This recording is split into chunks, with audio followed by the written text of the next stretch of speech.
అర్థం. కాబట్టి ఈ సంఘము అనే పదం ప్రాముఖ్యంగా గ్రీకులో ఎక్లేసియా అనే పదాన్ని నుండి ట్రాన్స్లేట్ చేయబడి సంఘము అనే పదంగా మనం ఇక్కడ చదువుతూ ఉన్నాం. అయితే ప్రియరా, ఈ సంఘము అనే ఈ యొక్క సిద్ధాంతం, ఈ సంఘము అనే ఈ యొక్క సత్యం క్రొత్త నిబంధనలో చాలా ప్రాముఖ్యమైనది. క్రొత్త నిబంధనలో చాలా ప్రాముఖ్యమైన అంశం. పాత నిబంధనలో కూడా యేసు ప్రభువు ఎక్లేసియా అనే పదాన్ని వాడినప్పుడు అది యూదులకే కొత్త పదం కాదు.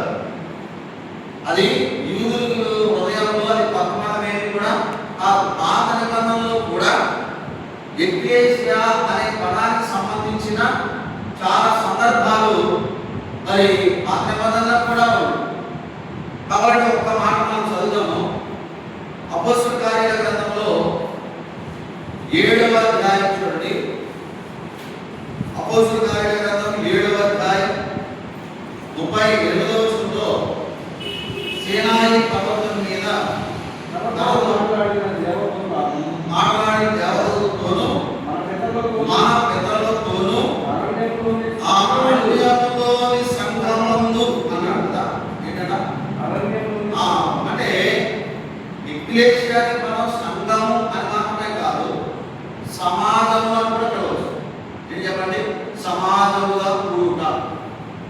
పాత నిబంధనలో చాలా సార్లు చదువుకుంటారు కదా, ఇశ్రాయేలు ప్రజలు సమాజంగా కూడుకున్నారు కదా, బలులు అర్పించడానికి, దేవుని వాక్యం వినడానికి, యుద్ధం చేయడానికి, ప్రయాణం చేయడానికి చాలా సందర్భాల్లో ఇశ్రాయేలు ప్రజలు సమాజముగా కూడుకొని అనే పదం కూడా ఎక్లేసియాకు సంబంధించింది.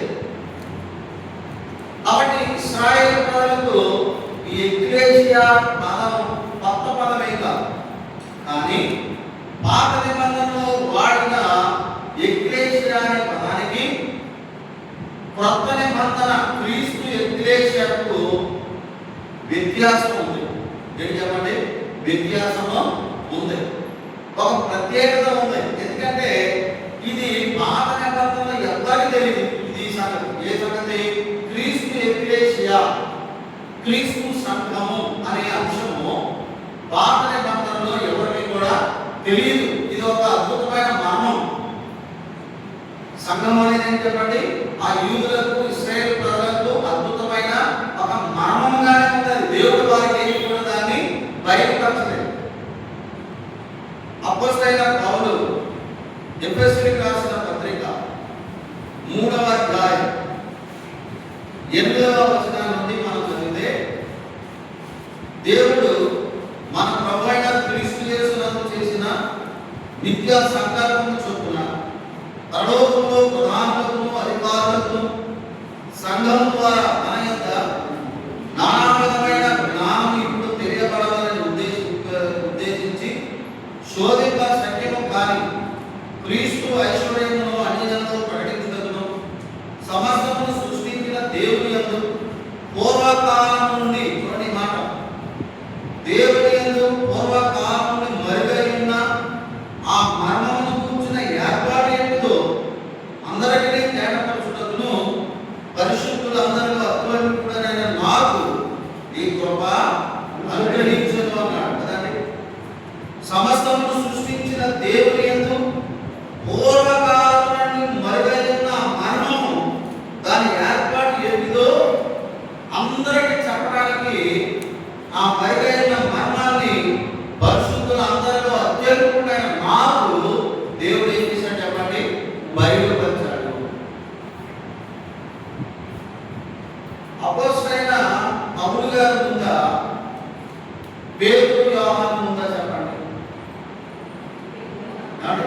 అపోస్తలుడైన పౌలు గారి ముందా, అపోస్తలుడైన పేతురు, యోహాను, యాకోబు వీరి ముందా? ఎవరి ముందు? పేతురు, యోహాను, యాకోబు వీళ్ళే కదా ముందు. కానీ సంఘంలో వచ్చిన మర్మము దేవుడు ఎవరికి ఇచ్చాడు? దేవుడికి ఇవ్వలేదు. యోహాను ప్రభు రొమ్మును ఆనుకున్న వాడే కానీ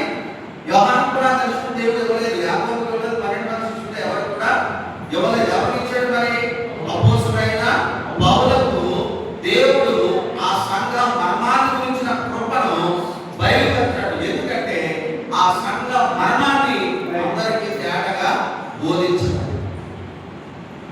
మరి పేతురు ఏమిచ్చాడు చెప్పండి? పేతురు ఏమిచ్చాడు? పౌలు గారికి ఏమో సంఘ మరణం ఇచ్చాడు. మరి పేతురు గారికి ఏమిచ్చాడు? సువార్త ప్రారంభించాడు. పేతురు గారికి ఏమిచ్చాడు చెప్పండి? పేతురు గారి చేతిలో తాళం పెట్టాడు. ఏ తాళం ఇది చెప్పండి? ఏ తాళం ఇది? సువార్త తాళం. ఎక్కడైనా మొట్టమొదట సువార్త ప్రారంభించాలంటే ఎవరు ప్రారంభించాలి? పేతురు గారికి ప్రారంభించాలి.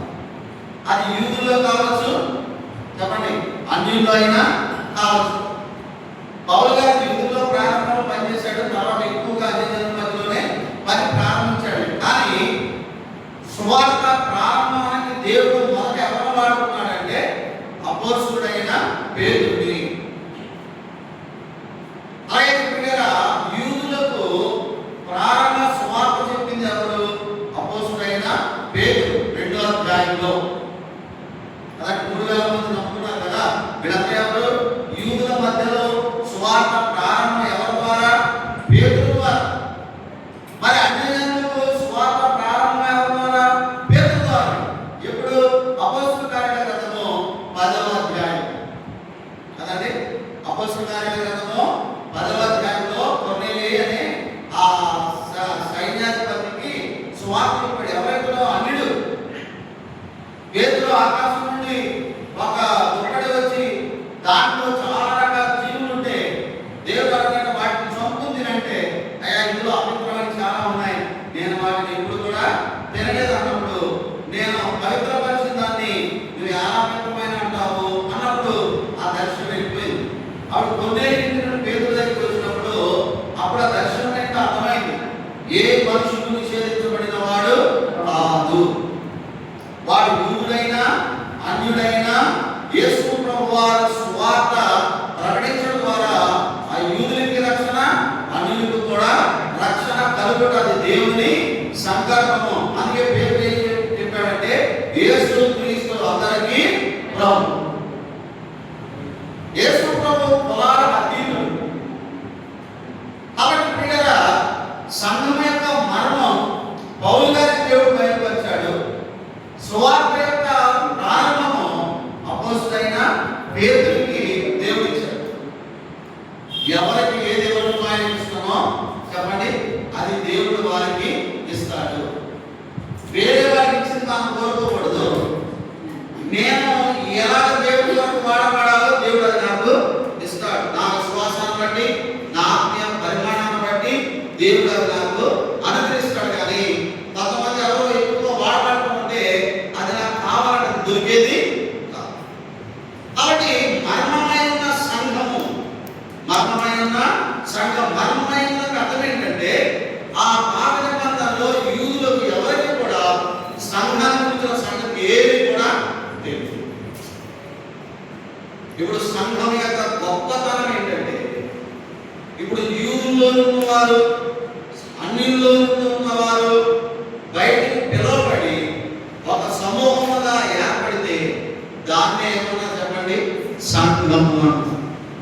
ఒక మాట చెప్పాలంటే ఎక్లేసియా పదం ఏంటి చెప్పండి? పిలువబడిన వారు అని చెప్పారు కదా. ఇలా అనుకుందాం, యూదా మతంలో నుండి పిలువబడిన వారు, అన్య మతంలో నుండి పిలువబడిన వారు.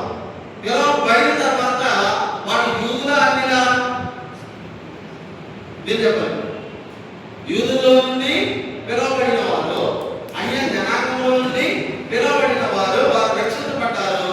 రక్షించబడిన తర్వాత వారు యూదుల అన్యులా?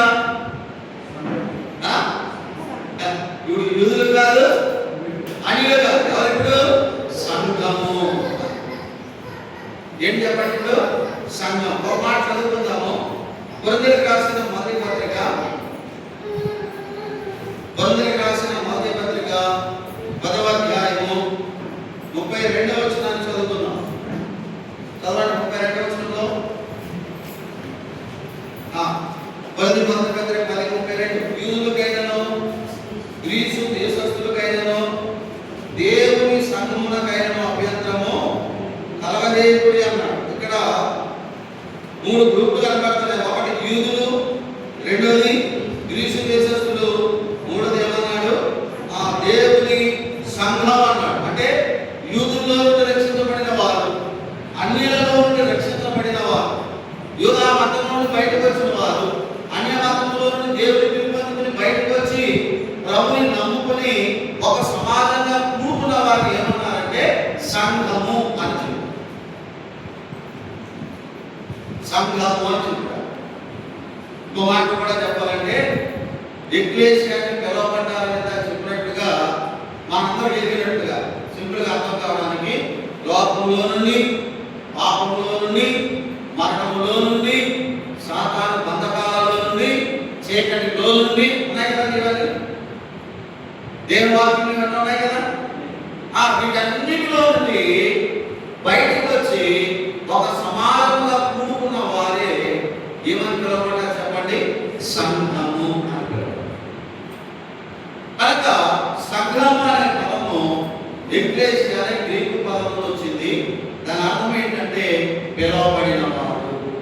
అంటే ఇప్పుడు దీని అర్థం ఏంటంటే సంఘముగా, సమాజంగా మనం ఒక స్థలంలో కూడుతున్నప్పుడు నేను యూదుడను, నేను అన్యుడిగా ఎవరు చెప్పరు.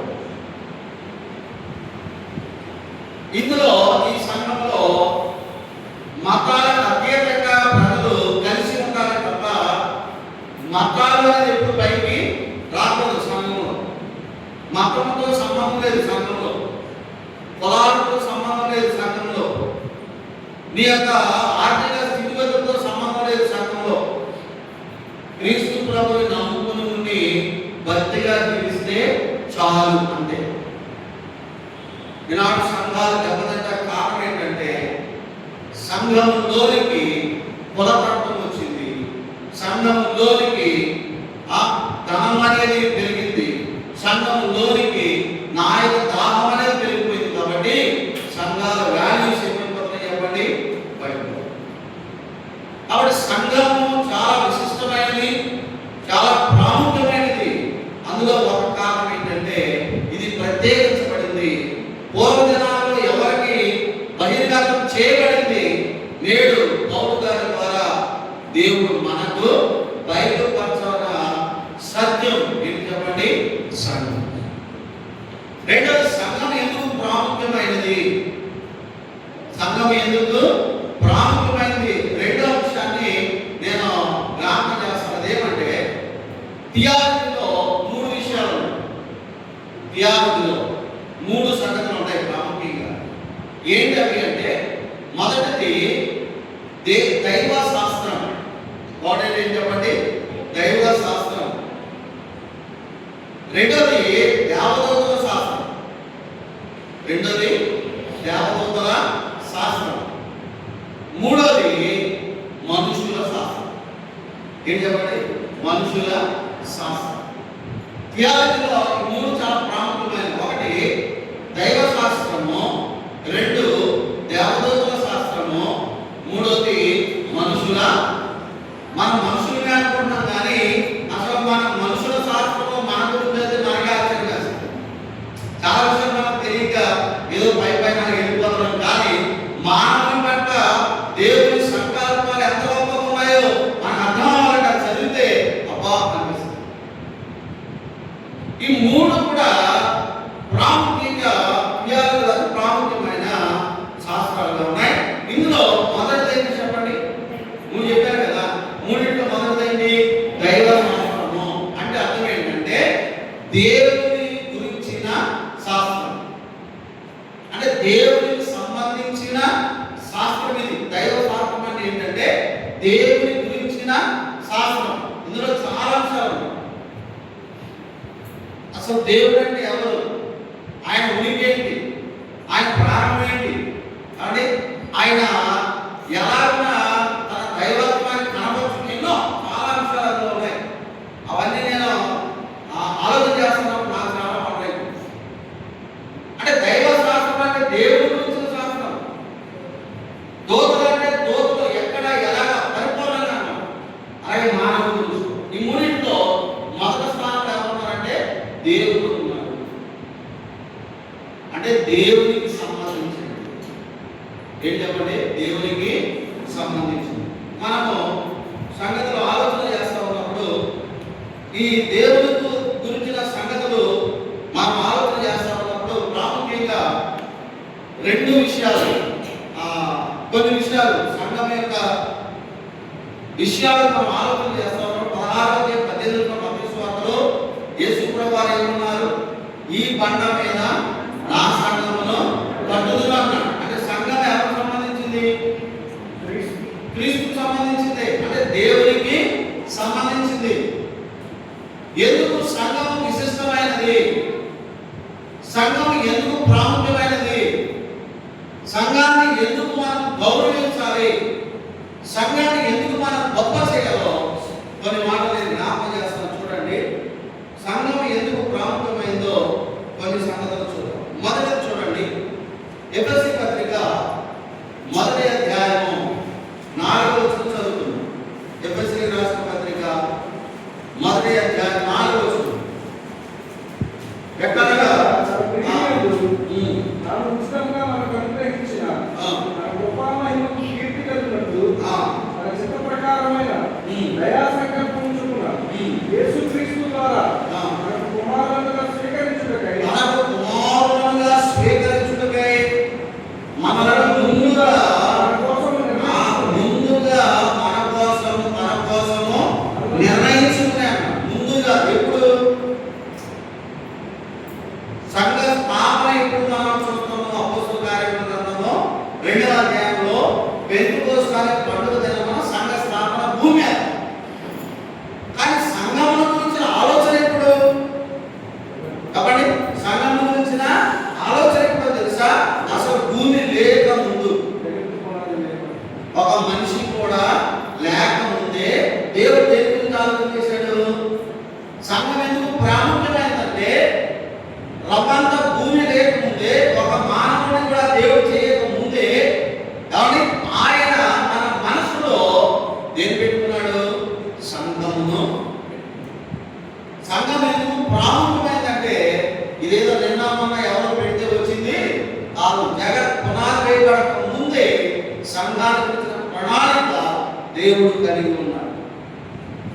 రెండో మాట మనం జ్ఞాపకం చేసుకున్నప్పుడు అపోస్తలుల కార్యాల గ్రంథము 20వ అధ్యాయం 28వ వచనం చదువుతున్నాం. అపోస్తలుల కార్యాల గ్రంథం 20వ అధ్యాయం 28వ వచనం. దేవుడు తన స్వరక్తమిచ్చి సంపాదించిన మన సంఘం అన్నాడు. చాలే. సంఘం ఎందుకు ప్రాముఖ్యమైందంటే జగత్ పునాది వేయబడక ముందే దాని ప్రణాళికలు. అందుమాత్రమే కాకుండా తాను పరిపూర్ణమైనప్పుడు సంఘం వారు యేసు ప్రభువు వారు ఏం చేశారు? తన స్వరక్తము చిందించారు. రక్తం ఇచ్చి కొన్నాడు. ఇది సంఘాన్ని దేవుడు ఏం చేశాడు చెప్పండి? ఆయన రక్తం ఇచ్చి కొన్నాడు, వెండి బంగారాలు కాదు. పేతురు 1:18 అన్నాడు, పితృ పారంపర్యమైన వ్యర్థ ప్రవర్తన విడిచిపెట్టినట్లుగా వెండి బంగారముల వంటి క్షయ వస్తువుల చేత మీరు విమోచింపబడలేదు, కానీ అమూల్యమైన రక్తము ద్వారా, అనగా నిర్దోషము నిష్కలంకమునకు గొర్రెపిల్ల వంటి క్రీస్తు రక్తం చేత మీరు ఏం చేయబడ్డారు? విమోచింపబడ్డారు. సంఘం ఎందుకు ప్రాముఖ్యమైనదంటే ఈ సంఘమును క్రీస్తు తన స్వరక్తాన్నిచ్చి సంపాదించాడు. మూడో పాయింట్ చూస్తున్నాం. ఎఫెసీయులకు రాసిన పత్రిక 2వ అధ్యాయం 20వ వచనం చదువుతున్నాం. ఎఫెసీయులకు రాసిన పత్రిక 2వ అధ్యాయం 20వ వచనం. క్రీస్తు యేసే ముఖ్యమైన మూలరాయి అన్నాడు. సంఘానికి మూలరాయి ఎవరు? చెప్పాలి. సంఘానికి మూలరాయి అంటే మూలరాయి అదే మన ప్రభు అయిన యేసుక్రీస్తే. ఒక మాట చెప్పాలంటే సంఘానికి ప్రారంభ రాయి, మూలరాయి అంటే ముగింపు రాయి కూడా యేసు ప్రభువే. సంఘ ప్రారంభం ఆయన ద్వారానే, ముగింపు కూడా ఆయన ద్వారా. నాలుగోది చూడండి, నాలుగోది ఇక్కడే ఎఫెసీయులకు రాసిన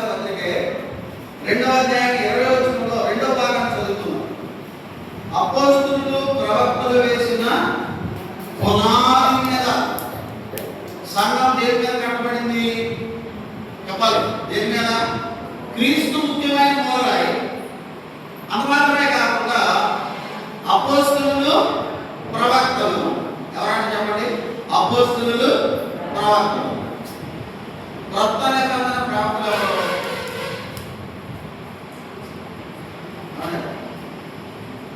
ఇప్పుడు అపోస్తలులు, ప్రవక్తలు అన్నారు కదా, అది ప్రవక్తల ముందా అపోస్తలుల ముందా? చెప్పలేదు. ప్రవక్తలే ముందు. కానీ ఏం రాశాడు? అపోస్తలులు, ప్రవక్తలు అన్నాడు. అంటే అర్థం ఏంటంటే పాత నిబంధన ప్రవక్తలకి కొత్త నిబంధన సంఘానికి సంబంధం ఏమి కూడా లేదు. ఆఖరి ప్రవక్త పాత నిబంధన ప్రవక్త ఎవరు చెప్పండి? ఆఖరి పాత నిబంధన ప్రవక్త ఎవరు? మలాకి.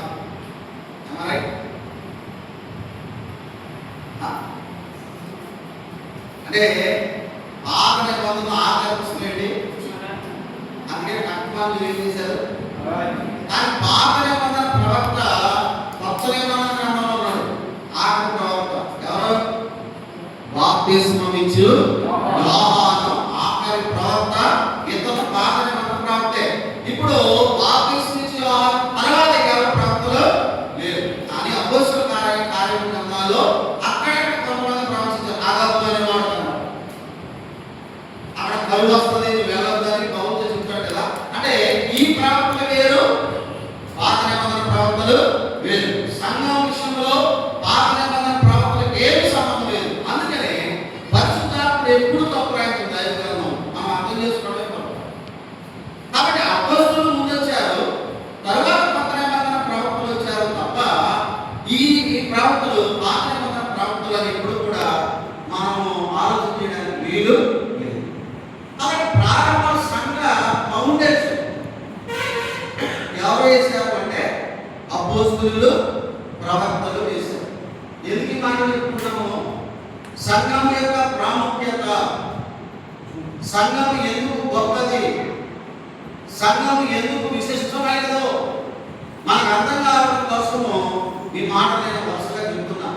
ఎందుకు సంఘం విశిష్టమైనది? జగత్ పునాది వేయబడక ముందే సంఘం గురించి దేవుడి ప్రణాళిక వేశాడు. సంఘం సంపాదించడానికి క్రీస్తు వారు ఆయన రక్తాన్ని ధారపోశాడు. అందుమాత్రమే కాకుండా ఈ సంఘానికి ముఖ్యమైన మూలరాయి ఎవరున్నారు? ప్రభు అయిన యేసుక్రీస్తు. ఇక్కడగా మత్తయి సువార్త 16:18 ఏమన్నాడు? ఈ బండ మీద నా సంఘమును కట్టుదును, ఈ బండ మీద నా సంఘమును కట్టుదును. అంటే సంఘానికి మూలరాయి ఎవరు చెప్పండి? క్రీస్తే. ఎప్పటిదాకా సంఘం నిలబడిందంటే కారణం ఏంటి? తెలియపండి. 2020 సంవత్సరాలు అయిందనుకుందామండి. 2000 సంవత్సరాలు అయినా భూమి మీద ఇంకా సంఘం ఉన్నదంటే కారణం ఏంటి? ఎక్కడ కట్టబడింది సంఘం? మీ మందిరం ఎక్కడ కట్టబడింది అని అట్లా సంఘం ఎక్కడ కట్టబడింది అంటే క్రీస్తు మీద కట్టబడింది. కాబట్టి ఈ రోజు వరకు నిలబడింది. కొంతమంది ఏమంటారంటే పేరు మీద కట్టాడు దేవుడు అని చెప్తారు సంఘాన్ని. అంటే పేరు మీద కట్టి ఇప్పుడు ఉన్నారు సంఘం ఉంటున్నారా? ఎందుకంటారు? మీరు చెప్పండి. యేసుప్రభు అన్నాడు, అసలు నా గురించి ఏమనుకున్నారు ప్రజలు అని అడిగాడు. శిష్యులందరూ ఉన్నారు. అసలు ఏమనుకున్నారంటే అతనేమో 8 అన్నారు, 7 అన్నారు, అది అన్నారు, ఇది అన్నారు అని చెప్పారు. సరే బయట బుద్ధి చేద్దాం. అసలు మీరేమనుకున్నారు నా గురించి అని యేసుప్రభు అడిగాడు. అయితే 12 మంది శిష్యులు ఎవరు చెప్పలేదు. సీమోను పేతురు ఏమన్నాడంటే నీవు సజీవుడైన దేవుని కుమారుడైన క్రీస్తు అని నేను నమ్ముతున్నాను. పైన మాట. అప్పుడు దేవుడు ఏమన్నాడంటే అతని సభాషని మరి పేరు కొంత ఆధిక్యత ఇచ్చాడు. అంతలోనే ప్రభువారు ఏం చేశాడంటే నేను సిలువేయబడాలి, చంపబడాలి, 3వ దినం తిరిగి లేపబడాలి అనగానే వెంటనే పేరు యేసుప్రభు చేయబట్టుకుని అది దూరంగా అన్నాడు. ఏంటి దూరంగా? మీరు ఇప్పుడు యేసుప్రభు శిలువ మరణం పొందకపోతే భూమి మీద ఏం కట్టబడదు? మీరు అర్థం చేసుకోవాలి. ఆయన శిలువ మరణ రక్తమే కాదు, ఆయన శిలువ మరణ పునరుత్థానం సంఘానికి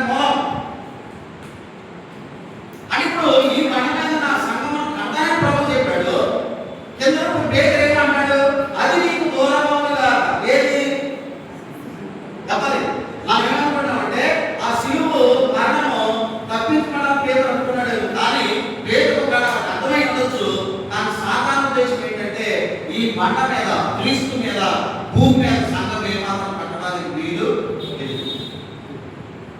దేని కట్టుకున్నారనుకున్నాడు సాతాను? భూమి మీద యేసు ప్రభు సంఘం కట్టకుండా ఉండాలంటే ఆయన శిలువకు వెళ్ళాలి. ఎందుకని? సంఘం ఎక్కడ కట్టబడిందో అక్కడ సాతాను అధికారాలన్నీ పటాపంచలు అయ్యాయి. అక్కడ సాతాను సంబంధమైన అధికారం ఏమో చెప్పండి, పటాపంచలు. ఎందుకని? సంఘానికి దేవుడు అధికారం ఇచ్చాడు. 16 చెప్పాడు కదా, ఈ బండ మీద నా సంఘమును కట్టుదును, పాతాళలోక ద్వారము దాని ఎదుట నిలువగలవు. పవర్ఫుల్ అథారిటీ ఇచ్చాడు దేవుడు. దేనికి? సంఘానికి. ఎక్కడైనా కొత్త సంఘం కట్టబడినప్పుడు సాధారణ సమ్రాట్ పోతాడు. ఇంటి పక్కన వాళ్ళు, ఇంటి ముందు వాళ్ళు వేళ వచ్చి ఇక్కడ పని చేయకూడదు, పని కట్టకూడదు, దేవుడు చేయకూడదు అని ఎందుకు రెచ్చిపోతారంటున్నారు? సాధారణుడు వారిని ఏం చేస్తాడు? ప్రేరేపించి ఈ పేదవాడికి, ఈ ప్రజల మధ్య సంఘం వస్తే ఇక మా ఆటలు ఏమాత్రం కూడా సెలవు. అలాగే చెప్పండి, సంఘం యొక్క ప్రాముఖ్యత, సంఘం యొక్క ప్రాధాన్యత ఎందుకు గొప్పది? ఇప్పుడు చెప్పండి, ఎందుకు గొప్పది సంఘం? ఇప్పుడు చెప్తున్న అంశాలన్నీ అయితే ఎందుకు సంఘం గొప్పది? ఇది నీకు అర్థం కావాలి. సంఘంలో ఉన్న నీకు సంఘం ఏంటో నీకు అర్థం కావాలి. సంఘం యొక్క విలువ ఏంటో నీకు తెలియాలి. సంఘం యొక్క గొప్పతనం ఏంటో తెలియాలి. లేకపోతే సంఘాన్ని ఏమాత్రం గౌరవించదు. లేకపోతే సంఘానికి, సంఘ క్రమానికి ఏమాత్రమో తలవచ్చు. ఏదో నమ్మేసుకున్నాడు వచ్చేసినట్టు సంఘం అని కాదు. లోతైన సంగతులు దేవుడు సంఘాన్ని గురించి రాయించి ఇది ప్రణాళిక జగత్తున్నది వేయబడుతుంది. ఆయన ఈ సంఘం వరకు ఏం చేశాడు? తన రక్తాన్ని దారిపోశాడు. మూడోది, సంఘానికి ఆయనే మూలరాయిగా ఉన్నాడు. నాలుగోది, అపోస్తలులు, ప్రవక్తల పునాది మీద దేవుడి సంఘాన్ని నిర్మించాడు. అమాత్రమే కాదు, ఈ సంఘానికి ఏం ఇచ్చాడు? దేవుడు సర్వాధికారము ఇచ్చాడు. కనుక సంఘము చాలా గొప్పది అనే సంగతిని మనం ఖచ్చితంగా అర్థం చేసుకోవాలి. ఒక భక్తుడు ఇలా అన్నాడు, ఏమనంటే టెర్టులిన్ అనే ఒక సంఘ మిత్రుడు అపోలోజెటికల్ అనే పుస్తకంలో ఒక మంచి పదం వాడాడు. ఏంటంటే అపసాక్షుల రక్తము సంఘమునకు విత్తనం. ఏంటి చెప్పండి? అపసాక్షుల యొక్క రక్తము సంఘానికి విత్తనం. అంటే సంఘ స్థాపన కొరకు యేసు ప్రభు రక్తం కార్చాడు. ఆ సంఘ విస్తరణ కొరకు ఎంతమంది రక్తం కార్చారు చెప్పండి? మీరు చెప్పండి. మన ఊరు సంఘం రావడం కోసం ఎంతమంది రక్తం కార్చారు? మీ తల్లి సంఘం ఏది? మీ తల్లి సంఘం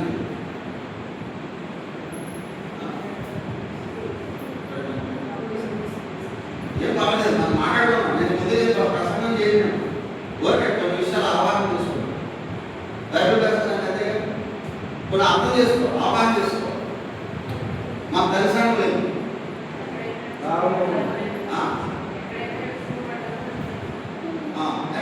మీ దర్శనం ఇక్కడ ఈ సంఘం కదా, ఇక్కడ సంఘం లేదా, ఈ సంఘానికి దర్శనం కదా. ఆలోచించారు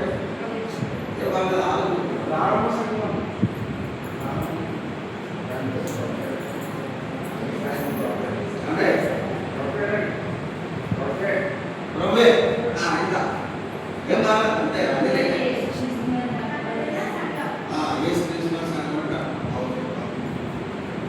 నేనేమన్నానంటే వాళ్ళు తల్లి ఉంటారా? సరే, అన్ని రైతే మన భాషలు.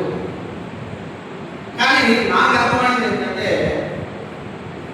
ప్రపంచంలో ఉన్న అన్ని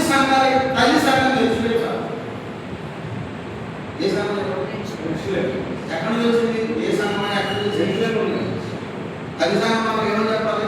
మన మూలపితరుడు ఎవరంటే ఎవరు చెప్తారు?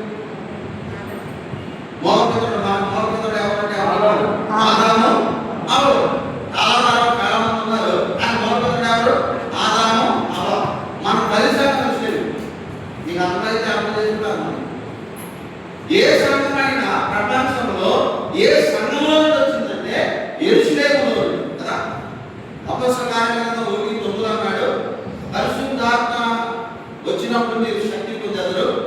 అప్పుడు యెరూషలేములోను యూదయలోను సమరయలో భూదేశమంతయు నాకు సాక్షులు. దేవుడు నిర్ణయించి ప్రారంభం ఇక్కడ యెరూషలేములోనే స్థాపన. ఇది యూదులు అంటే తర్వాత సమరయ ప్రాంతం, ఇది అన్యులు. తర్వాత భూదిగంతాలు చూడండి, అంటే ఎక్కడి నుండి వచ్చింది సంఘం అంటే యెరూషలేములో ఉందని చెప్పాలి. అయితే యెరూషలేములో ప్రారంభించబడిన సంఘం మన దగ్గరికి రావడానికి ఎంతమంది హతసాక్షులైపోయి వారి రక్తాన్ని దారిపోస్తే ఈ సంఘం నీకు వచ్చిందో తెలుసా? అది నీకు అర్థమైతే సంఘం నీకు ఎంతమంది ప్రాణాలు పెట్టారు నీ దాకా సంఘం రావడానికి. ఇవాళ నువ్వు సంఘంలో సభ్యులుగా ఇక్కడ కూర్చోవడానికి ఎంతో మంది రక్తాన్ని దారిపోస్తారు. ఫర్ ఎగ్జాంపుల్ పరిశుద్ధ కాలంలో అపోస్తలుడైన పౌలే సౌలుగా ఉన్నప్పుడు ఎంతమందిని చంపేశాడండి? 12 మంది అపోస్తలులు ఏం చేశారు చెప్పండి? తమ ప్రాణాలను పణంగా పెట్టలేదా?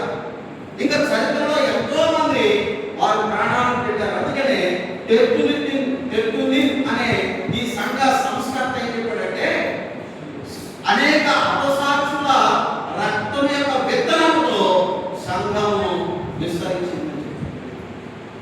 ఈ దైవ గ్రంథాన్ని దగ్గరికి వచ్చింది 200 కొనుక్కొని పెట్టుకుంటే రాలేదు తెలుసా?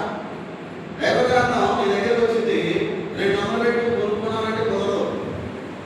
కొన్ని వందల మంది దీని కొరకు ప్రాణము పెట్టు, కొన్ని వందల మంది బైబిల్ కొరకు బైబిల్ సత్యాన్ని బయట తీసుకొస్తే ఆనాడు మరి ప్రొటెస్టెంట్స్ కానీ క్యాథలిక్స్ కానీ మరి ఈ సత్యాన్ని బయటకు రానివ్వకుండా, బైబిల్ బయటకు రాకుండా కేవలం పోపు దగ్గర బిషప్ దగ్గర మాత్రమే కొన్ని పెట్టుకుని మేము ఏం చెప్తే మీరు అది చేయండి అని వ్యాపారం చేసేవారు. వాటిని అని మార్టిన్ లూథర్ గారు ఆ సత్యాలు విశ్వాసం ద్వారా రక్షణ సత్యాన్ని బయట తీసుకొచ్చడానికి చంపేశారు. క్రొత్త నిబంధనను ముద్రించినందుకు కొన్ని వేల మంది చంపేశారు, కాల్ చేశారండి, నిర్దాక్షిణ్యంగా కాల్ చేశారు. అంతమంది ప్రాణ త్యాగాలతో ఈ దైవగ్రంథం మా చేతికి వచ్చింది. గౌరవంగా గ్రంథమంటే కూడా ఎంతో మంది ప్రాణాలు త్యాగం చేస్తే ఈ దైవగ్రంథం మా చేతికి వచ్చింది. అలాగే సంఘం కొరకు ఎంతో మంది ప్రాణ త్యాగం చేస్తే మనము దాకా ఏమొచ్చింది చెప్పండి? సంఘం వచ్చింది. అలాగే చెప్పండి, సంఘం ఎంత విలువైనది, సంఘం ఎంత ప్రాముఖ్యమైనదో మనం అర్థం చేసుకోవాలి. కాబట్టి ఎప్పుడు కూడా సంఘానికి మన వలన నష్టం జరగడానికి మనం ప్రయత్నము చేయాలి. ఇది అర్థమవుతుందా? సంఘం ఎంత విలువైంది కాబట్టి ఈ సంఘానికి నీ వలన నా వలన ఎప్పుడు కూడా ఎలాంటి ఆటంకం కానీ అభ్యంతరం కానీ రాకుండా మనం జాగ్రత్త. అపోస్తలుడైన పౌలు గారు ఏమన్నా చూడండి కొన్ని మాటలు. కొరింథీయులకు రాసిన మొదటి పత్రిక 15వ అధ్యాయము 9వ వచనం చూడండి. కొరింథీయులకు రాసిన మొదటి పత్రిక 15వ అధ్యాయము 9వ వచనం. నేను అపోస్తలులందరిలో తక్కువ వాడిని, దేవుని సంఘమును హింసించినందున దేవుని సంఘమును హింసించినందున అపోస్తలుడు అనటానికి అసలు అర్హుడను కాను. ఎందుకని కాదు అంటే నేను అప్పుడు సంఘాన్ని ఏం చేశాను?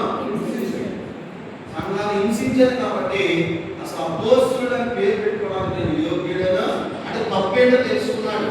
సంఘం విలువేంటో అర్థమైన తర్వాత పౌలు గారు రెండో మాట చూడండి. గలాతీయులకు రాసిన పత్రిక 1వ అధ్యాయం 13వ వచనం.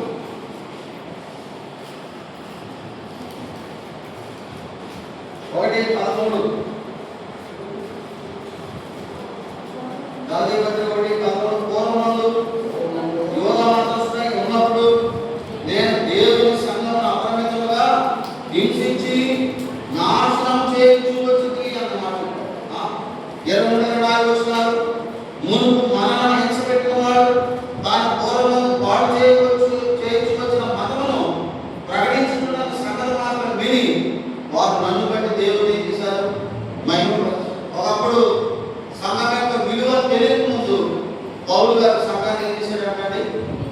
శోధించాడు, బాధించాడు, ఇబ్బంది పెట్టాడు. తిమోతికి రాసిన పత్రికలో కూడా మాట మనం చదువుకుందాం చూడండి. మొదటి పత్రిక తిమోతి మొదటి పత్రిక మొదటి అధ్యాయం 1వ వచనంలో ఏమన్నాడు? 12వ వచనంలో ఏమన్నాడు? 12వ వచనంలో పూర్వం దోషకులను ప్రభు నామమున గురించి చెప్తున్నాడు. పూర్వం దోషకులను హింసకులను హానికరుడైన నన్ను తన పరిచర్యకు నియమించి నమ్మకమైన వారిని ఎంచునందుకు నన్ను బలపరిచిన మన ప్రభువైన క్రీస్తు యేసు ప్రభువునైన ఉన్నాను. ఎలా చేశాడది? తెలియక అవిశ్వాసం వలన సంఘాన్ని నేను పాడు చేశాను. తెలియక అవిశ్వాసం వలన సంఘానికి ఇబ్బంది పెట్టాను. తెలియక అవిశ్వాసం వలన సంఘానికి ఎదురెళ్ళాను అని ఇప్పుడు తెలిసింది. మరి తెలిసిన తర్వాత సంఘంలో ఏం చేయబడుతున్నాడు? ఇప్పుడు ఈయన చెప్పండి, ఏం చేయబడుతున్నాడు? హింసించబడుతున్నాడు, బాధించబడుతున్నాడు, పట్టబడుతున్నాడు. పౌలు సంఘాన్ని హింసించాడు, ఆటంకపరిచాడు, అభ్యంతరపరిచాడు. అని ఏమన్నాడు? తెలియజేశాడు. ఈనాడు సంఘం విలువ తెలియని వాళ్ళు సంఘంలో గరిబిలి కలిగిస్తున్నారు. సంఘం యొక్క ప్రాముఖ్యత అర్థం కాని వాళ్ళు సంఘంలో సమస్యలు క్రియేట్ చేస్తున్నారు. సంఘము దేవుని దృష్టిలో ఎంత గొప్పదో అవగాహన యొక్క సులభప్రాయంగా మాట్లాడేవాడు సంఘం గురించి నాడు ఉన్నారు. జాగ్రత్త సుమా. పౌలు గారు తెలియజేశాడు. నువ్వు ఎన్నిసార్లు సంఘాన్ని గురించి విని కూడా సంఘాన్ని నిర్లక్ష్యం చేస్తే అంటే క్షమాపణ దొరుకుతాం మనకి. పౌలు ఏమన్నాడు? తెలియక చేశాను కనుక కనిపించబడ్డాను. మరి తెలియచేస్తే కాబట్టి సంఘం విషయంలో మనం తొందరపడి ఎవరో కూడా మాట్లాడడానికి వీలు లేదు. సంఘాన్ని మనం గౌరవించాలి, సంఘాన్ని మనం ప్రేమించాలి, సంఘ క్షేమం వరకు మన వంతు ప్రయత్నం మనము చేయాలి తప్ప మన వల్ల సంఘానికి ఆటంకం కానీ అభ్యంతరం కానీ ఇబ్బంది కానీ కలగకూడదు. నేను మొన్న మా బలవడు సంఘంలో సంఘం క్షమాపణ పొందాలని ఏ లక్షణాలు ఉండాలో 4-5 వారాలు చెప్తున్నాను. కొన్ని వారంలో క్రమశిక్షణ చర్య గురించి చెప్పాను. ఏంటంటే క్రమశిక్షణ సంఘంలో ఉండవలసిన విధంగా, లేకపోతే వారికి ఏమి ఇవ్వాలి? క్రమశిక్షణ ఇవ్వాలి. లేకపోతే ఎఫ్ఎస్సి సంఘాల గురించి ప్రకటన 2వ ఏమన్నాడంటే ఆ దీపాన్ని చూశారు. ఏమన్నా చెప్పండి, మనం సంఘానికి ఏమైనా ఇబ్బంది కలిగిస్తే దేవుడికి ఇవ్వండి. ఇది చాలా సీరియస్ వాదం. కాబట్టి మీకు చదవండి. ప్రకటన 2వ అధ్యాయం 5వ వచనం చూడండి. 4-5 వచనాలు. ఆయన మొదలు నీకున్న ప్రేమను వదిలిందని నీ మీద తక్కువ పాపాల్సి ఉంది. నీవు ఏ స్థితిలో పెట్టమని జ్ఞాపకం చేసుకుని మారు మనసు పొంది మా మనకి అట్లు చేసి నీవు మారు మనసు పొందితేనే సరే. లేని నీ ఎద్దకు వచ్చి నీ దేవ స్తంభంలో దాని చోట నుండి తీసుకెళ్తున్నావు. అంతే ఒకేదా? ఎఫెసీ సంఘంతోనే దేవుడు మాట్లాడుతున్నాడు. సంఘంతోనే మాట్లాడుతున్నాడు. సంఘం పట్ల మదనమైన ప్రేమ లేదు. సంఘంలో మదనమైన బాధ్యత లేదు. సంఘంలో మొదట జరిగిన పరిచర్య లేదు. సంఘంలో మొదట జరిగిన సహకారం అందించకుండా ఇవాళ మనం నిర్లక్ష్యం పెడుతున్నాము సంఘాన్ని. నీ మనసు మార్చుకో అంటున్నాడు.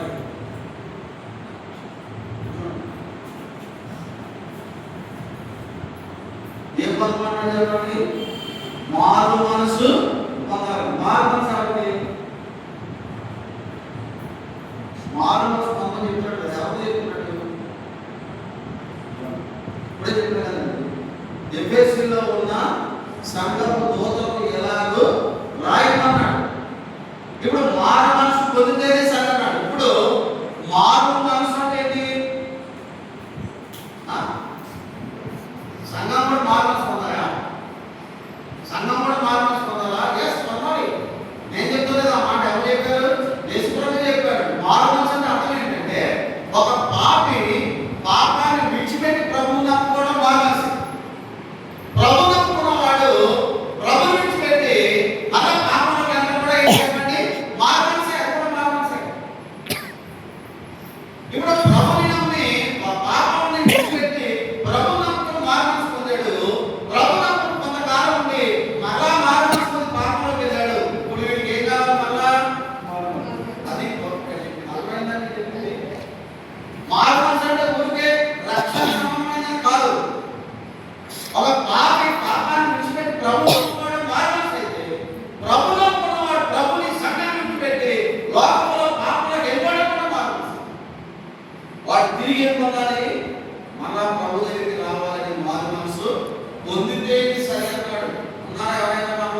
సంఘంలో వాటాకం అభ్యంతరం ఇబ్బంది కలిగించకూడదు. మన ముందుగా సంఘం యొక్క క్షేమం కొరకై పాటుపడాలి అని వాక్యం. కాబట్టి సంఘము అంటే ఏంటో కొన్ని సంగతులు మాకు జ్ఞాపకం చేస్తున్నాం. రెండో మాట నేను జ్ఞాపకం చేస్తాను, చూడండి. రెండోది ఏంటంటే క్రీస్తు యొక్క ఎక్లేసియా. క్రీస్తు యొక్క ఎక్లేసియా అంటే మనం సాధారణంగా సంఘము అనే దానికన్నా ఏమని పేరు పెట్టి పిలుస్తామంటే చర్చ్ అనే పదం పెట్టి పిలుస్తాం. ఒక్క చిత్రంలో సర్వసాధారణంగా చర్చ్ అనే మాట మనం అందరం కూడా మాట్లాడతాం. ఇప్పుడు మీరు ఇక్కడికి వచ్చారు, మీ ఇంటికాడ వాళ్ళు అడగవచ్చు, మరి మీరు ఎక్కడ పెట్టుకున్నారు అని అడగవచ్చు. ఏం చెప్పుకోవచ్చు? అదే మాట్లాడాలి, చర్చ్కి వెళ్తున్నాం అని. కానీ ఎక్లేసియా అనే పదానికి ఈ యొక్క చర్చి అనే పదము సమభావం కాదు. వాస్తవానికి చర్చ్ అనే పదం జర్మన్ పదం. ఏంటి చెప్పండి? చర్చ్ అనే పదము జర్మన్ పదం. జర్మన్ పదంలో కిషియా. ఏంటది? కిషియా. జర్మన్లో కిషియా అంటే చర్చి అనే అనువాదంలోనికి అది వచ్చిందన్నమాట. అయితే ఈ జర్మన్ పదంలోని మరొకటి కురియోకోన్. కురియోకోన్ అనే పదం నుండి కురియోస్ అనే పదాన్ని ఏం చేశారంటే ట్రాన్స్లేట్ చేశారు. కురియోకోన్ ఇది జర్మనీ భాష, గ్రీక్ కాదు. ఏం చెప్పండి? జర్మనీ అంటే జర్మనీ గ్రీకే కదా ఉంటుంది. ఎక్కడ ఉన్నాడు? ఎట్లా జర్మనీ ఎక్కడ జర్మనీ. కాబట్టి ఈ పదం చూడండి, కురియాకోన్. కురియాకోన్ అనే పదం నుండి కురియోస్ అనే పదం బయటకు వచ్చింది. ఆ కురియోస్ అనే ఆ పదానికి ప్రాముఖ్యంగా యాడ్జెక్టివ్ గా మనం అర్థం చేసుకుంటే ప్రబుద్ధి అని. ఏంటి చెప్పండి? ప్రబుద్ధి అని. ప్రబుద్ధి బైబిల్ గ్రంథంలో ప్రబుద్ధి అనే మాట మనం ఎక్కడ చూస్తున్నాం అంటే ప్రభువుకు సంబంధించిందే అది ఖచ్చితంగా మనం పడిన మాట ఎక్కడ చూస్తున్నాం. చూడండి, బైబిల్ గ్రంథం మొదటి అధ్యాయం 10వ వచనం. ప్రకటన గ్రంథం మొదటి అధ్యాయం 10వ వచనం. ప్రభు దినం. ఏ దినం అంట? ప్రభు దినం. అంటే కురియోకోన్ అంటే అర్థం ఏంటంటే ప్రభుది, ప్రభుకు సంబంధించింది అనే పదం. ఆ పదంలోనే కురియోస్ అనే పదం వచ్చిందన్నమాట. అంటే ప్రభుది అనే మాట మనం జ్ఞాపకం చేసుకున్నప్పుడు ప్రభు దినం అన్నాం. మనం ప్రభు దినాన్ని దేని పిలుస్తాం? ప్రభు దినము అని దేని పిలుస్తాం? సాధారణంగా ఆదివారం వచ్చి చాలా మంది ఏమని ప్రార్థన చేస్తారంటే, అయ్యా ఈ విశ్రాంతి దినంలో నన్ను నడిపించినందుకు మీకు వందనాలు అని చెప్తారు. విశ్రాంతి దినం ఇప్పుడు మరి శనివారం అని తెలుస్తుంది, ఆదివారం వచ్చి విశ్రాంతి దినాన్ని నడిపించడానికి ఎలా ప్రార్థన చేస్తున్నాం? పాస్టర్ ప్రార్థన చేస్తారు. అంటే పాస్టర్ ఏమని ప్రార్థన చేస్తారు? అయ్యా ఈ విశ్రాంతి దినం మాకు ఇచ్చేవాయి అని ప్రార్థన చేస్తారు. విశ్రాంతి దినం కాదు. విశ్రాంతి దినం శనివారమే. 7వ రోజు విశ్రాంతి దినం. ఆది కాండంలో కదా అది సబ్బాతు దినం. అది సబ్బాతు దినం. విశ్రాంతి దినం అంటే ఆ ప్రభువారు 6 రోజులు పనిచేసి 7 రోజులు విశ్రమించేసాడు అని అర్థం కాదు. 6 రోజులు ఆయన కష్టపడి ఈ సృష్టి కొరకు మానవ కొరకు కష్టపడి 7 రోజున దేవుడు విశ్రాంతి తీసుకున్నాడు. కాబట్టి అది విశ్రాంతి దినం, సబ్బాతు దినం కాదు. విశ్రాంతి దినం అంటే దాని అర్థం ఏంటంటే ఆయన చేయాలనుకున్న పని అంతా కూడా ముగించాడు అనేది. ఆయన ఏదైతే చేయాలనుకున్నాడో ఆ పని 6 రోజులు చేసి ఆయన సంపూర్తి చేశాడని అర్థం తప్ప 6 రోజులు దేవుడు కష్టపడి 7 రోజులు విశ్రాంతి తీసుకున్నాడు కాదు. మామూలుగా నాకు అర్థమైంది. ఎలాగా 6 రోజులు పనికి 7 రోజున మంచం పడుకోవడానికే దేవుడు ఏమి ఇచ్చాడు? మనకే విశ్రాంతి దినం అంట. ఇప్పుడు ఆదివారం మనం పిలవాల్సిన పేరు ఏ దినం అంటే ప్రభు దినము. కురియోపోన్ అనే పదము దేవునిది అని సంబంధిస్తే ఇక్కడ ప్రభు దినం అంటే ఇది ఆదివారము, వారంలో మొదటి రోజు. అమ్మా అర్థమవుతుందా? ఆదివారంలో మొదటి రోజు ఏంటి? వారంలో మొదటి రోజు ఏంటి? ఆదివారం. దానికి ఏమని పేరు? ప్రభు దినము అనే పేరు. మీరు జాగ్రత్తగా చూస్తున్నారా? ఇప్పుడు ఆదివారం ఎవరి దినం? మరి ప్రభు దినం అయినప్పుడు ప్రభుకి ఇచ్చేట ఆదివారం ప్రభు దినం అన్నాం. ఓకే, మరి ప్రభు దినం ఎవరికి ఇవ్వాలి? మరి నీ పనిగా ప్రభు దినం నీ పెళ్లిగా? ప్రభు దినం ఎక్కడో జరుగుతున్న ఆధారం గుడిగా? ప్రభు దినం మరి ఏదైనా టూర్కి వెళ్ళాలిగా? ఎందుకు? విశ్వాసం తెలివైన కూడా తెలుసండి. వారంలో 6 రోజులు ఏ పని మానుకోరు, సొంత పనులు మానుకోరు. ఆదివారం అవుతుంది కదా, ఆదివారం ప్లాన్ చేయి అంటే అర్థం చేయాలి. జీతం పోకూడదు, కూలికి పోకూడదు. కానీ ఏం పోవచ్చు? ప్రభు దినం పోయినా నీకు కాదు, నువ్వు దేవుడు పెట్టలేదా? అసలు నువ్వు మార్మాస్ పొందుతాను లేదా, పొందినవాడలేదా? ఆలోచన చేయాలి. నిజంగా దేవుడిని నమ్మిన వాడు ఎవరో కూడా ప్రభు దినాన్ని పోగొట్టుకోడు. మనసు మీద ఉంటే తప్ప. ఏంటంటే మనసు మీద లేవలేకుండా ఉంటే తప్ప ప్రభు రోజు ప్రభు మనం ఇవ్వాలి. రోజంతా ఇస్తాం మనం ఏమన్నా? ప్రభు దినం అంటే ఒక రోజు ఎన్ని గంటలు?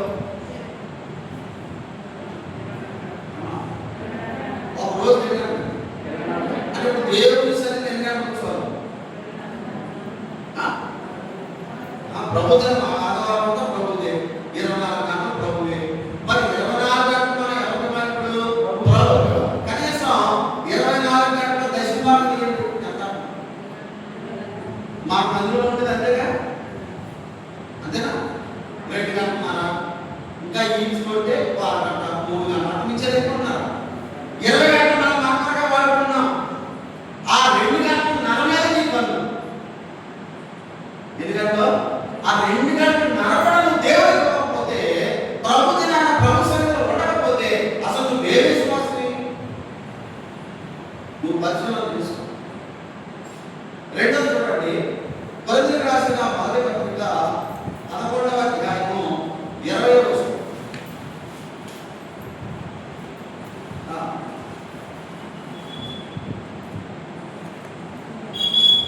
మీరందరూ కూడి వస్తుండగా మీరు ప్రభు రాత్రి భోజనం చేయడం సాధ్యం కాదు.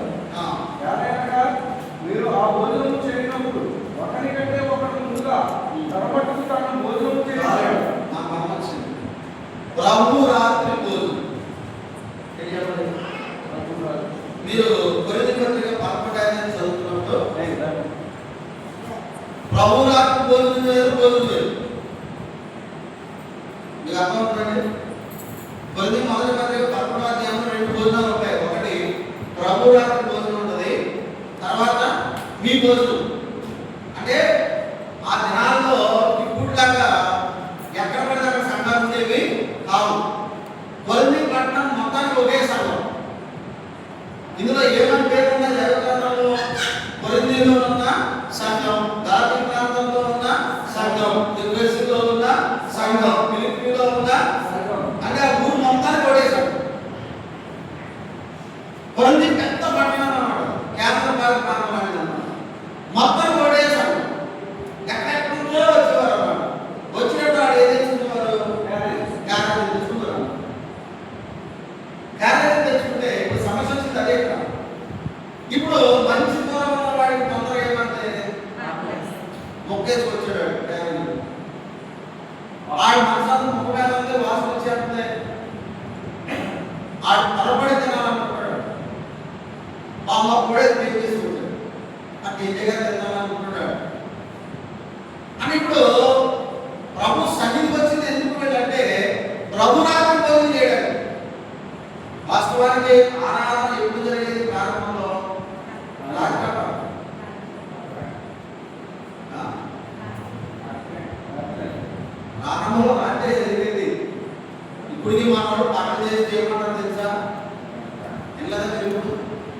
కొన్ని సంఘాల్లో ఆరాధన పక్కన చేస్తూ ప్రభు రాత్రి భోజనం తిన్నారంట.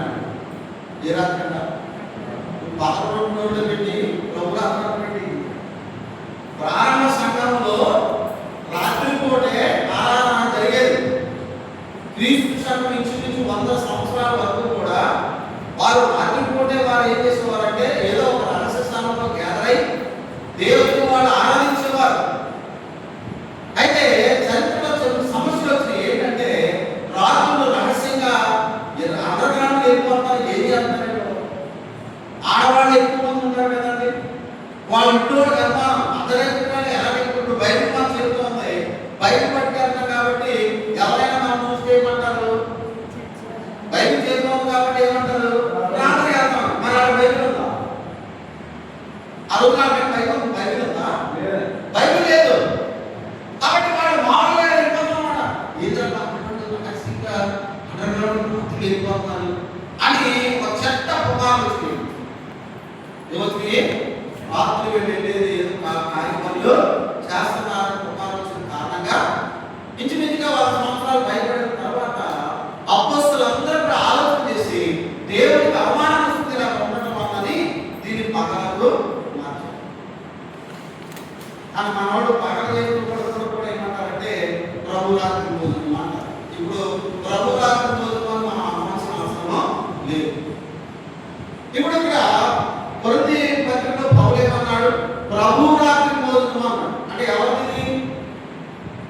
ఆరాధన ఎవరికి సంబంధించింది? ఆరాధన ఎవరికి సంబంధించింది? ప్రభుది. అంటే ఆదివారము ప్రభుది. ప్రభు వల్ల సంబంధించిన కార్యక్రమం కూడా ఎవరు చెప్పండి? ప్రభుదే. ఈ రెండు పదాలు ప్రభువుకు సంబంధించినవి అని కురియోస్ అనే పదం వాడు. కాబట్టి ఈ రెండు ఎంత ప్రాముఖ్యమైనదో మీరు అర్థం చేసుకోండి. విశ్వాసం ఆదివారము ప్రభు వల్ల ప్రభుది. ఏం చెప్పండి?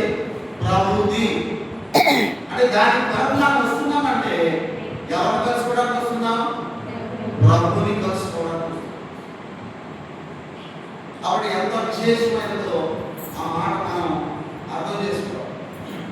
వాస్తవానికి మనం సర్చి అనే మాట మనం చదువుతాం కానీ క్రీస్తు శకము 1724లో టిండెల్ ఎవరు చెప్పండి? 1724 క్రీస్తు శకం 1724 టిండెల్ అనే ఒక సంపూర్ణమైన ఇంగ్లీష్ బైబిల్ అప్పుడు సంపూర్ణంగా ఇదన్నమాట. అంటే 66 గ్రంథాలతో సంపూర్ణమైన మొదటి బైబిల్ గ్రంథం టిండెల్. ఇది ఎప్పుడు? క్రీస్తు శకము 1724లో వచ్చింది. ఈ బైబిల్లో చర్చ్ అనే పదం లేదు. చర్చ్ అనే పదం వాడలేదు. ఏమని పదం వాడారు అంటే సంఘం అనే దగ్గర అసెంబ్లీ అని వాడారు. ఏం వాడారండి? చెప్పండి అందరూ. మొదట పరిపూర్ణమైన టిండెల్ అనే ఇంగ్లీష్ బైబిల్లో చర్చ్ అనే పదం వాడలేదు, కానీ అసెంబ్లీ అనే పదం. అసెంబ్లీ మీరు అసెంబ్లీలో కాబట్టి ఆ మాట పెట్టుకున్నారు అనుకుంటున్నారు. ఆమె ప్రయత్నం చూడండి. మీరు కావాలంటే రీసెర్చ్ చేసి చూడండి. మొదట పరిపూర్ణమైన ఇంగ్లీష్ బైబిల్ టిండెల్ అనే బైబిల్లో అసెంబ్లీ అనే పదమే వాడబడింది. కాలక్రమేణా దాన్ని ఎలా మార్చేశారంటే చర్చ్ కింద మార్చేశారు. కాబట్టి ఇక్కడ చర్చ్ అనే పదం కూడా ఎలా వచ్చిందో ఏంటో మనం ఒకటి సంఘాల నుంచి ఉద్యోగాలు మనం విన్నాం. రెండోది చర్చ్ అనే ఆ పేరు ఉన్న అర్థాన్ని కూడా మనం ఆలోచన చేసుకోవచ్చు. ఇప్పుడు సంఘము అనే మాట మనం ఇప్పటి వరకు కూడా చదువుకోవచ్చు. కానీ ఇప్పుడు ఏమంటారంటే సంఘాలు అంటారు. ఏమంటారు? సంఘాలు. ఇప్పుడు దాకా సంఘాలు ఉన్నాం కదా, ఇప్పుడు సంఘాలు. ఏంటి సంఘాలు అంటే మత్తయి 16:18లో ఈ బండ మీద నా సంఘమును కట్టుదును అన్నారు కదా యేసుప్రభువారు. ఈ సంఘము సార్వత్రిక సంఘం. ఏ సంఘం?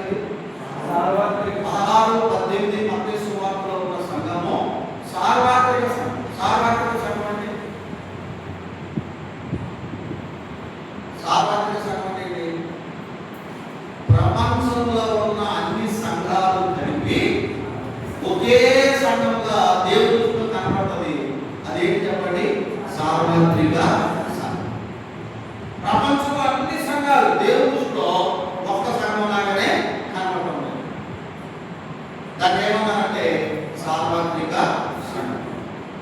మత్తయి సువార్త 18వ అధ్యాయం మీరు 15వ వచనం నుండి 20వ వచనం వరకు రాసుకోవాలి. మత్తయి సువార్త 18వ అధ్యాయము 15వ వచనం నుండి 20వ వచనం వరకు రాసుకున్నట్లయితే ఇది స్థానిక సంఘాన్ని గురించి ప్రభు చెప్పారు. ఏంటి చెప్పండి? స్థానిక సంఘము. ఎందుకంటే 20వ వచనంలో యాగా ఇద్దరు ముగ్గురు నా నామమున ఎక్కడ కూడిందులో అక్కడ నేను వారి మధ్యన ముందును అని చెప్పాడు కదా. ఇంకా పైన చాలా 15వ వచనాన్ని మీరు చదువుకోండి. నాకు పైన కాబట్టి నా సంఘం చదవండి. ఇది స్థానిక సంఘం అంటే ఇప్పుడు మీ ఊళ్ళో ఇక్కడ ఉన్న సంఘానికి సంబంధించింది ఈ మత్తయి సువార్త 18వ అధ్యాయంలో 15 నుండి 20 వరకు ఉన్న భాగము మీ ఊళ్ళో ఉన్న సంఘం. మత్తయి సువార్త 16-18లో ఉన్న సంఘము ప్రపంచం మొత్తంలో ఉన్న సంఘం. ఇప్పుడు సంఘంలో ఎన్ని రకాలుగా పిలువబడ్డాయి? మీరు చెప్పండి. సంఘంలో ఎన్ని రకాలుగా పిలువబడ్డాయి? 2 రకాలు. ఒకటి ఏం చెప్పండి? సార్వత్రిక సంఘము, రెండోది స్థానిక సంఘం. ఇప్పుడు మీరు ఉన్నదేంటి? మన స్థానిక సంఘమే దాని సార్వత్రిక సంఘంతో కలిసి ఉన్నాం. ఇక్కడ స్థానిక సంఘమే కానీ సార్వత్రిక సంఘంతో మనం కలిసి మరి ఈ సార్వత్రిక సంఘానికి లేక స్థానిక సంఘానికి సార్వత్రిక సంఘానికి ఉన్న తేడా ఏంటి? మనం చెప్తున్నాం. స్థానిక సంఘానికి సార్వత్రిక సంఘానికి ఉన్న వ్యత్యాసం ఏంటి? ఊరికే మనం చదువుదాం చూడండి. స్థానిక సంఘము ఒక స్థలానికి మాత్రమే పరిమితమైంది. స్థానిక సంఘము ఒక స్థలంలో మాత్రమే పరిమితమైంది. కొరింథీయుల కొరింథీలో ఉన్న సంఘం, తెస్సలోనికలో ఉన్న సంఘం, ఫిలిప్పీలో ఉన్న సంఘం, ఇప్పుడు సార్వత్రిక సంఘం అంటే అన్ని స్థలాల్లో ఉన్న క్రైస్తవ సమూహం. అంటే ప్రపంచంలో అన్ని ప్రాంతాలలో ఉన్న క్రైస్తవుల సమూహము. ఇది ఒక ప్రాంతం కాదు, ప్రపంచం అంతా.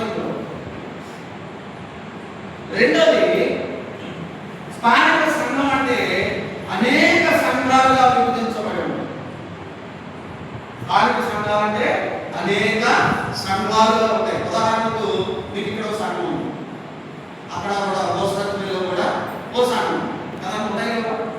అంటే స్థానిక సంఘమే, అక్కడ కూడా మోసరత్తులు ఉంది స్థానిక సంఘం. స్థానిక సంఘాలు అనేకంగా ఉంటాయి.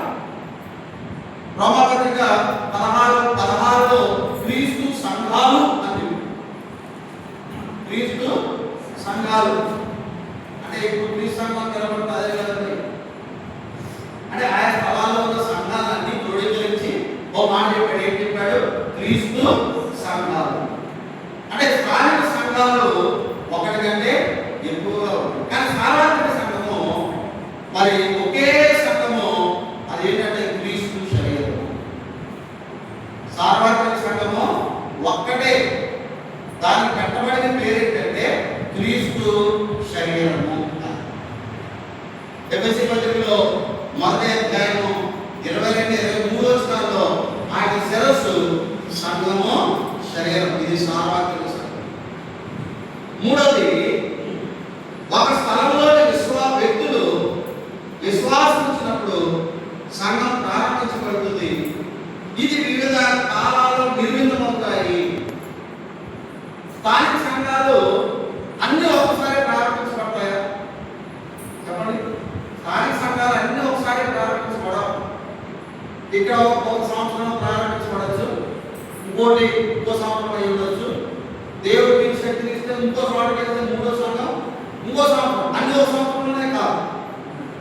అంటే స్థానిక సంఘాలు క్రీస్తు ప్రభువులో విశ్వాసం ఉంచిన ఇద్దరు ద్వారా ఆయా కాలాల్లో అక్కడక్కడ ఏం చేయబడతాయి? నిర్మించబడతాయి. ఇద్దరు ముగ్గురు కాదు, ప్రారంభం. కానీ స్థానిక సంఘం అయితే ఒకేసారి ఆవిర్భవించింది. అది ఎప్పుడు అంటే పెంతుకోసు అనే పండుగ. సార్వత్రిక సంఘం ఒక్కసారి ఆవిర్భవించింది, ఆ సంఘం కొనసాగుతుంది తప్ప మరో సంఘం కాదు. అది సార్వత్రిక. నాలుగో పాయింట్,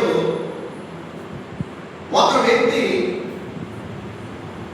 తానే సంఘంలో చేరి సభ్యుడిగా ఉంటాడు. స్థానిక సంఘంలో ఒక వ్యక్తి తానే చేరి సంఘానికి ఏమవుతుందో చెప్పండి, సభ్యుడిగా ఉంటాడు. ఎక్కడ? స్థానిక సంఘం. మన సంఘాలు అయితే విశ్వాసం నుంచి తీర్మానం చేసుకుని బాప్తిస్మం ఇస్తే సంఘం తీసుకొస్తాం కదా. కొన్ని సంఘాల్లో సభ్యత్వం రుసుము కడితే ఏమైపోతున్నాడు? అది మారణ సాక్షిగా అవసరంలా. మా సభ్యత్వం రుసుము 500 నెల కట్టాలంటే అది కడితే సంసభ్యుడు అయిపోతున్నాడు. అలా చేరిపోతారు స్థానిక సంఘాలు సభ్యులుగా. కానీ సార్వత్రిక సంఘంలో యేసు ప్రభు ద్వారా మాత్రమే ఆ సంఘంలో ప్రవేశిస్తారు. ఎవరు బట్టి వారు రావడానికి వీలు. మరొక మాట నేను చెప్తాను చూడండి. స్థానిక సంఘం సిద్ధాంతపరంగా వ్యక్తుల పరంగా విడిపోవడానికి కూడా అవకాశం. స్థానిక సంఘాల్లో సిద్ధాంతపరంగా కొన్ని పరిస్థితుల పరంగా వేరు ముక్కలైపోయే అవకాశం ఉండదు. అది స్థానిక సంఘం ఇప్పుడు కూడా, సామాజిక సంఘం ఇప్పుడు కూడా ముక్కలైపోయేది కాదు. అది శాశ్వతంగా స్థానిక సంఘంలో మారు మనసు లేరు కూడా సభ్యుడు. కొన్నిసార్లు స్థానిక సంఘంలో మారు మనసు లేరు కూడా ఏం చేస్తారు చెప్పండి, సభ్యులు. ఉదాహరణకి గాలి సీమను బాప్తిసం తీసుకోమని చెప్పాడు, కానీ పేరు ఏమన్నాడు, నీ హృదయం దేని మీదుగా సరిలేదు, మారు మనసు పొందు అని చెప్పాడు. ఎలాంటి చాలా వస్తుంది. అది సార్వత్రిక సంఘంలో నిజమైన మార్పు చెందిన వాడు మాత్రమే చేస్తారు. ఇక్కడ ఎవరైనా రావచ్చు. అది సార్వత్రిక సంఘంలోనికి ఎవరు పడితే వారు రావడానికి వీలు. కాబట్టి స్థానిక సంఘానికి సార్వత్రిక సంఘానికి ఇలాగ ఎన్నో వేరియేషన్స్ ఉన్నాయి. మనం కొన్ని అవగాహన కోసం నిర్మించింది. కాబట్టి ఈ మొదటి క్లాస్లో సంఘాన్ని గురించి విన్నాం, చర్చ్ గురించి